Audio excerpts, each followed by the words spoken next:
हमारे एक्सपर्ट्स का परिचय करा देते हैं। हमारे साथ इस वक्त हैं ट्रेड बुल सिक्योरिटीज के भाविक पटेल और पैराडाइम कमोडिटी के बीरेन वकील। दोनों एक्सपर्ट्स का बहुत स्वागत करते हैं आज के इस कार्यक्रम में।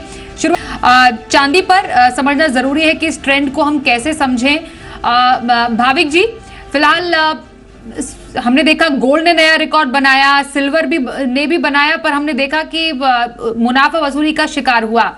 क्या सिल्वर बना पाएगा रिकॉर्ड या फिर कुछ ऐसा ही ट्रेंड आप देख रहे हैं मुनाफा वसूली का आगे? स्वाति जी, देखिए सोने में अगर देखें तो कॉमेक एमसीएक्स में ऑल टाइम हाई पे है, कॉमेक्स में भी अगर देखो 2100 के ऊपर है, बट अगर बात करें तो कॉमेक्स में जो है वो इवन ऑल टाइम हाई से 50% नीचे है। जहाँ पे पहले हमने देखा था कि 2100 के करीब जब सोना गया था तब चांदी $26 के करीब गई थी। अभी तो उसके वहाँ पे भी नहीं आ रही है, नियरली $24 के आसपास है। तो मुझे लग रहा है कि आगे जाके भी ये साल में जो चांदी है वो काफ़ी अंडर परफॉर्म करेगी गोल्ड के कंपैरेटिवली, क्योंकि जो हमने पीएमआई डेटा आया है, जो मैन्युफैक्चरिंग डेटा आया है, वो सब वीक है। तो चांदी यूजुअली अगर हम देखें तो 60% उसका इंडस्ट्रियल यूजेज है। तो एक्सपेक्टेशन नहीं है कि ये साल में कोई सॉलिड रिकवरी होगी मार्केट में, इकोनॉमी में। तो उसकी वजह से आई थिंक चांदी थोड़ी अंडर परफॉर्म ही करेगी। अभी शॉर्ट टर्म में मुझे लग रहा है कि गोल्ड के कंपैरेटिवली प्राइसेस मिरर ही करेंगे, कि जहाँ पे शायद गोल्ड अगर हम देखें तो काफ़ी ओवरबॉट में चले चुके हैं। तो आई थिंक थोड़ा कंसोलिडेशन और करेक्शन आ सकता है, तो उसके साथ साथ चांदी भी आ सकती है। बट अगर इंट्राडे की किसी को पोजीशन लेनी है तो यस, मैं रिकमेंड करूंगा कि अभी भी बाय करना चाहिए अराउंड 73,300 के करीब, 73,700 के टारगेट के लिए, और स्टॉप लॉस रख सकते हैं 72,900 का। सोने और चांदी दोनों में भी अभी इंट्राडे पोजीशन लेनी है तो स्ट्रिक्ट स्टॉप लॉस से रखिए। Okay sir. गुजरात से जिगर ठक्कर अगले कॉलर हमारे साथ है, उनसे भी जान लेते हैं उनका सवाल। नमस्कार सर, बताइए क्या जानना चाहेंगे आप? भाई जी से सवाल है, गोल्ड में इंट्राडे में क्या करें? ओके, गोल्ड में इंट्राडे में वेरी पॉइंटेड सवाल। भाविक जी, क्या रहेगी राय? गोल्ड में I think by on dips की रणनीति रखनी चाहिए, बट 645 के बाद, क्योंकि 645 को ईडीपी का नॉन फार्म का पेरोल का डेटा आने वाला है। और उसके बाद जो अगर आता है और 64,750 के करीब अगर आता है तो मैं बोलूँगा 64,650 के स्ट्रिक्ट स्टॉप लॉस से बाय कर सकते हैं, और ऊपर का टारगेट रख सकते हैं 65,000 का। Okay sir. एमपी से जगदेव जी अगले कॉलर है, उनसे भी जान लेते हैं सवाल। नमस्कार सर, बताइए क्या जानना चाहेंगे आप? मैम, मेरी सिल्वर में 74,400 की खरीदी है, तो क्या करना चाहिए? मुझे यहाँ से निकल जाना चाहिए या होल्ड करना चाहिए? ओके, इन लेवल्स पर भाविक जी क्या रहेगी राय आपकी सिल्वर में? देखिए रिसेंटली जो अपमूव चला है तो मुझे लग रहा है कि कभी कहीं ना कहीं एटलीस्ट शॉर्ट टर्म में थोड़ा करेक्शन आ सकता है। तो अगर आज के दिन भी अगर 74,000 के करीब अगर आती है तो आपकी जो लॉन्ग पोजीशन है वो निकल जाइए, क्योंकि ये 3 दिन काफ़ी डेटा हैवी है और मुझे लग रहा है कि थोड़ा बहुत करेक्शन आ सकता है। जी बिल्कुल सर। तो ये रही बात गोल्ड पर आपके लिए। एक नजर जरा डाल लेते हैं कि यहाँ पर क्रूड में क्या कुछ चल रहा है, क्योंकि हमने देखा जो कच्चे तेल की सुस्ती है वो गायब होती हुई नजर आई है। ब्रेंट $83 के करीब गया है। दूसरी तरफ घरेलू बाजार में भी जो भाव हैं वो लगभग 6500 रुपए के ऊपर ट्रेड हो रहे हैं। स्पेशली अमेरिका में लगातार छठे हफ्ते इन्वेंट्री बढ़ने की संभावना से ये दम कच्चे तेल के दामों को मिल रहा है। भाविक जी, क्रूड में अभी आप यहां से क्या एक्शन देख रहे हैं?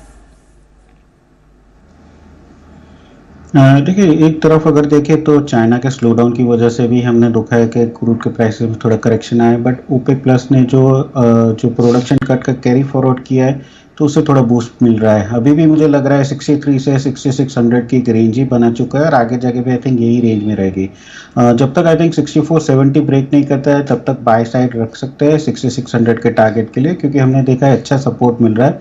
आई थिंक मेजर करेक्शन 6470 के नीचे ही आता है। अगर उसके नीचे जाता है तो मुझे लग रहा है 6400 से 6350।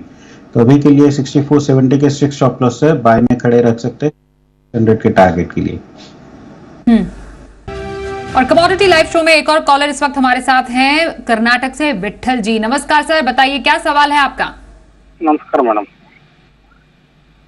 हेलो जी हाँ, पूछिए सर क्वेश्चन।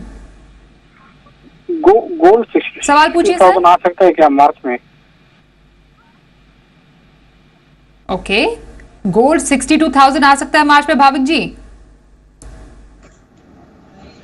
देखिए, जिस हिसाब से मोमेंटम है तो इस हिसाब से तो मुझे नहीं लग रहा कि 62,000 आ सकता है, बट हाँ, करेक्शन इज ओवर ड्यू, तो मुझे लग रहा है कि करेक्शन में 64 से 63,500 तक आ सकता है, ज़्यादा से ज़्यादा 63, बट अभी के फिलहाल के लिए 62 नहीं लग रहा है, मैक्स डाउन साइड 63 के रख सकते हैं। ओके, 63,000 मैक्सिमम डाउनसाइड भाविक जी को लग रहा है गोल्ड के दामों में मार्च के। आइए बलराम जी से बात करते हैं, अगले कॉलर हमारे साथ है असम से। नमस्कार सर, बताइए क्या सवाल आपका है? मैंने क्रूड ऑयल सेल किया हुआ है 64,600 पे, और एक सिल्वर का भी पोजीशन बनाया हुआ, वो बाय किया हुआ है 74,000 में। मेरे को क्या करना चाहिए? जो भी मैं खरीदता हूँ वो तो नीचे चला जाता है, और जो भी बेचता हूँ ऊपर चला जाता है। मेरे को ट्रेंड समझ में नहीं आ रहा। ओके, ऐसे तो कई निवेशकों की यही दुविधा है, पर बीरेंद्र सर इनकी दुविधा दूर कीजिए। इनको भाई ऑप्शन हेजिंग के हिसाब से समझा पाएंगे, जो रिस्क मिटिगेशन में काफी काम आएगा। अपनी जो लॉस मेकिंग पोजीशन है उसको कहीं से डैमेज कैसे कंट्रोल करना, ये मैं भाविक भाई को पास ऑन करूंगा ये सवाल।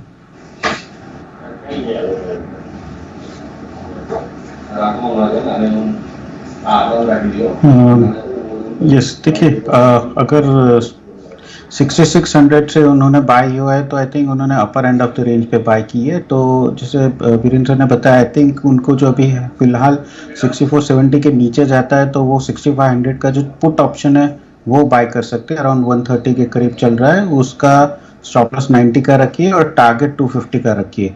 तो अभी के लिए मुझे लग रहा है कि थोड़ा वेट कीजिए, अगर 6470 के नीचे जाता है तो 6500 का पुट ऑप्शन है वो बाय कीजिएगा।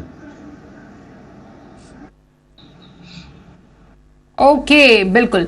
अगले कॉलर से बात करते हैं। नमस्कार सर, बताइए क्या सवाल है आपका? ठीक। विश्वनाथ जी, नमस्कार सर, बताइए क्या जानना चाहेंगे? ओके, कॉल इनकी कट गई है, पर क्योंकि बेस मेटल्स की बात हुई, चलिए बेस मेटल से पहले नेचुरल गैस पर एक क्योंकि नजर डाल लेते हैं, क्योंकि यहां पर खूब एक्शन हमें देखने को मिला है। नेचुरल गैस की कीमतें एक महीने की ऊंचाई पर हमने जाती हुई देखी है। 10 दिनों में नेचुरल गैस पे 20% तक दाम बढ़े हैं, तो अपने आप में एक बहुत बड़ी बढ़ोतरी है। और तेजी की वजह आपको बता देते हैं, अमेरिका के टॉप प्रोड्यूसर्स ने उत्पादन कटौती का ऐलान किया है, जिससे सपोर्ट मिल रहा है दामों को। अमेरिका के फ्रीपोर्ट एलएनजी फैसिलिटी में कामकाज शुरू होने से मांग बढ़ने की उम्मीद जताई जा रही है, जिसका डेफिनेटली, जैसा हमने कहा, सपोर्ट नेचुरल गैस की कीमतों को मिला है। तो यहां से दाम और भी ऊपर भाविक जी आगे आने वाले टाइम में देखते हैं। यस, बट एक 165 का जरूर से हर्डल है, क्योंकि देखिए नेचुरल गैस में भी जो प्रोड्यूसर्स, यूएस के प्रोड्यूसर्स ने प्रोडक्शन कट किया है, तो उसकी वजह से हमने देखा है कि एक नीचर रिएक्शन आया है। बट आगे जाके अगर डिमांड की बात करें तो अभी भी जो वेदर फोरकास्ट है वो बहुत ठंडी नहीं दिखा रहा है, तो मुझे लग रहा है कि 165 के ऊपर सस्टेन करना थोड़ा डिफिकल्ट रहेगा।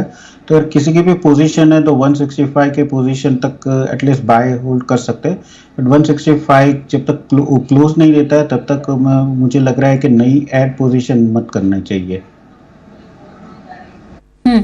Okay sir. छत्तीसगढ़ से आशीष जी है अपने सवाल के साथ हमारे साथ फोन लाइन पर। नमस्कार आशीष जी, बताइए क्या सवाल है आपका? मैडम, मुझको कॉपर और क्रूड दोनों पे राय चाहिए भाविक जी से। कब तक की राय लेना चाहेंगे आप सर? आज के लिए। ओके, इंट्राडे राय कॉपर और क्रूड पर भाविक जी। देखिए, कॉपर में अगर बात करें तो 725 से 720 732 के एक रेंज में ही बना हुआ है। मुझे लग रहा है कि आज के दिन 727.50 के करीब अगर कॉपर आता है तो कल का जो लो है 725.70 का, उसके स्टॉप लॉस से बाय कर सकते हैं। ऊपर भी मुझे लिमिटेड ही लग रहा है 731 से 732 का। और क्रूड की बात करें तो आई थिंक क्रूड में 6470 एक स्ट्रॉन्ग सपोर्ट है। आई थिंक उसके नीचे ही मुझे लग रहा है कि शॉर्ट सेल करना चाहिए। तो I think I would say कि वेट कीजिए, 6470 के नीचे जाता है तो ही शॉर्ट कीजिए, वरना अभी के लिए फिलहाल वेट कीजिए क्रूड में।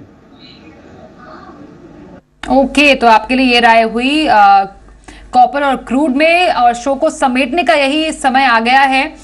इसलिए भाविक पटेल जी और बीरेन वकील सर, आप दोनों का बहुत धन्यवाद हम करेंगे हमारे साथ इस चर्चा में शामिल होने के लिए। कमोडिटी शो में बस इतना ही, रुकते हैं एक ब्रेक के लिए, देखते रहिए जी बिजनेस।